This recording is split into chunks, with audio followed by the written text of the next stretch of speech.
তারা নিজের স্বার্থের জন্যই বিশ্বব্যাপী তাদের রাজনীতি পরিচালিত হয়, বাংলাদেশও তাই হবে। একেবারেই নিজ দেশের স্বার্থ উদ্ধারের জন্য তিনি এখানে এসেছেন। আমেরিকার আগমনে উৎসাহিত হওয়ার কোনো কিছুই নেই। বিএনপি যেটি করতে হবে, বিএনপি নিজের শক্তিতে বিশ্বাসী হয়ে নিজের পায়ে দাঁড়াতে হবে। বাংলাদেশের অবস্থা হয়েছে গরিবের বউ সবাই ভাবি। বিএনপির মহাসচিব সঠিকভাবে বলেছেন যে ডোনাল্ড নূর এই ভিজিট নিয়ে উৎসাহী হওয়ার কোনো কারণ নেই। আমেরিকার সাম্প্রতিককালের রাজনীতি বিশ্লেষণ করলে দেখা যাবে অতীতেও তারা এমনই করেছে, তারা নিজের স্বার্থ দেখে। বাংলাদেশে গণতন্ত্র থাকলো কি থাকলো না এটি নিয়ে তাদের কোনো মাথা ব্যথা নেই। গাজাতে 37,000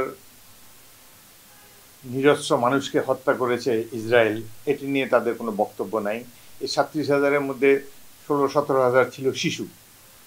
টেলিভিশনে সবাই সারা বিশ্ব দেখছে শিশুদেরকে কি নির্মমভাবে হত্যা করা হচ্ছে। কোথায় গেল তাদের মানবাধিকার বড় বড় বুলি? সুতরাং বোঝাই যাচ্ছে তারা নিজের স্বার্থের জন্যই বিশ্বব্যাপী তাদের রাজনীতি পরিচালিত হয়, বাংলাদেশও তাই হবে। এখানে তারা এসেছে ইন্দো প্যাসিফিকে তাদের মাতব্বরি যাতে থাকে সেটি বজায় রাখার জন্যে, এবং তাদের আমেরিকান যেসব কোম্পানি বাংলাদেশে কাজ করে তাদের ডলার পাওনা যাতে যথাসময়ে পরিশোধ করানো হয়।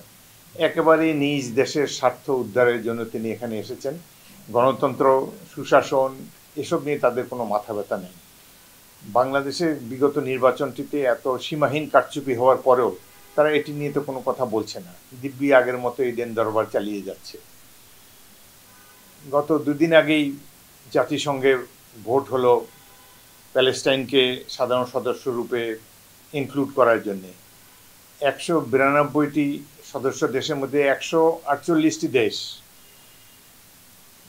প্যালেস্টাইনের পক্ষে ভোট দিয়েছে, মাত্র 9টি দেশ বিরুদ্ধে ভোট দিয়েছে, তার মধ্যে যুক্তরাষ্ট্র অন্যতম।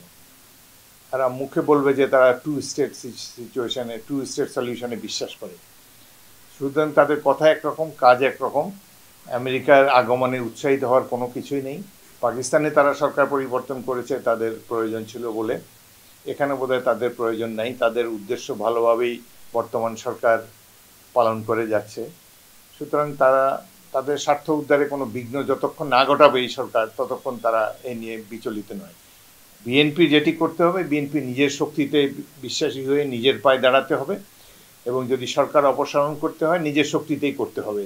আমেরিকার কাছ থেকে বা বহির্বিশ্বের কারো কাছ থেকে কোনো ধরনের সাহায্য পাওয়া যাবে না, এটি বিএনপির নেতাকর্মীদেরকে বুঝতে হবে।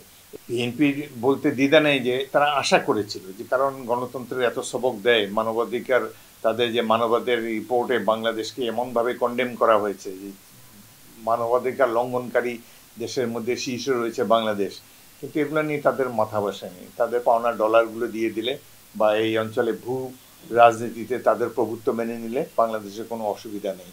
বাংলাদেশের অবস্থা হয়েছে গরিবের বউ সবাই ভাবি। এই হিসাবে তারা এখানে এসে ঘোরাফেরা করে তাদের দেশের স্বার্থ উদ্ধারের জন্যে। আর একটা অসুবিধা হলো আমাদের যে আমরা একটা মুসলিম কান্ট্রি, 92 জন মুসলমানের দেশ। এটাও আমেরিকার জন্য বলে না তারা, কিন্তু ভিতরে ভিতরে এটাও একটা অসুবিধা। মুসলমানদের উপর তারা খড়গহস্ত।